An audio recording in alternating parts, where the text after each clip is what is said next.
Hi friends, காலத்தை வெல்லலாம் சேனலுக்கு உங்களை அன்புடன் வரவேற்கிறோம். இந்த வீடியோ பார்ப்பதற்கு முன் நமது சேனலை நீங்கள் சப்ஸ்கிரைப் செய்யவில்லை என்றால் சப்ஸ்கிரைப் செய்து பெல் பட்டனை அழுத்தவும். வணக்கம் நண்பர்களே, இன்று பார்க்கவிருக்கும் தலைப்பு புத்தி ரேகை. ஆயுள் ரேகைக்கு அடுத்தபடி புத்தி ரேகையை பற்றி தெரிந்து கொள்ளுதல் மிக மிக அவசியம். கை ரேகைகளிலேயே இந்த ரேகை மிக மிக முக்கியமானதாகும். புத்தியின் வளர்ச்சியை பொறுத்தே மனிதன் உயர்ந்தவனாகவோ தாழ்ந்தவனாகவோ மதிக்கப்படுகிறான். புத்தி ரேகை என்பது ஆயுள் ரேகைக்கு மேல் கட்டை விரலுக்கும் ஆள்காட்டி விரலுக்கும் நடுவில் இருந்து புறப்பட்டு உள்ளங்கையின் நடுபாகத்தில் குறுக்கே நேராக பாய்ந்து செல்லும் ரேகையாகும். இந்த ரேகை எடுப்பாகவும் அழகாகவும் வளைவு இல்லாமலும் பிரிவுகள் இல்லாமலும் மெல்லியதாகவும் அமையப்பெற்றவர்கள் மேதாவிகளாகவும் நினைத்ததை ஆற்றலுடன் முடிக்கும் திறமைசாலிகளாகவும் இருப்பர். இந்த ரேகை தடிப்பாக காணப்பட்டால் அதிகம் புத்தி இல்லாதவர்கள், சபல குணம் படைத்தவர்கள். புத்தி ரேகை ஆயுள் ரேகையுடன் கொஞ்ச தூரம் வரை நெருக்கமாக சேர்ந்து மணிக்கட்டை நோக்கி திரும்பி இருந்தால் இவர்கள் மிகவும் தன்னம்பிக்கை இழந்தவர்களாகவும் மிகுந்த முன்னெச்சரிக்கையுடன் திகழ்வர்.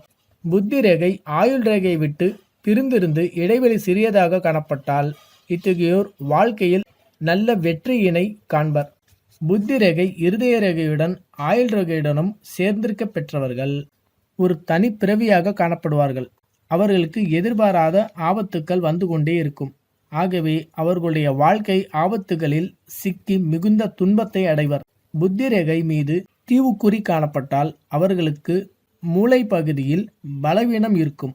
புத்தி ரேகை சந்திரமேட்டில் முடியும் இடத்தில் சந்திரக்குறி இருந்தால், நட்சத்திரக்குறி இருந்தால் அத்தகையவர்களுக்கு புத்தி கோளாறு ஏற்பட்டு பைத்தியம் பிடிக்கும் நிலையை அடைவர். புத்தி ரேகையில் கருப்பு புள்ளி இருந்தால் தலையில் காயம் ஏற்படும், மூளைக்கு அதிர்ச்சி ஏற்பட வாய்ப்பும் உண்டு என கூறலாம். புத்தி ரேகையில் வெட்டுக்குறி இருக்குமானால் தலையில் அடிபட, அதாவது விபத்து ஏற்பட வாய்ப்புகள் மிக மிக அதிகம்.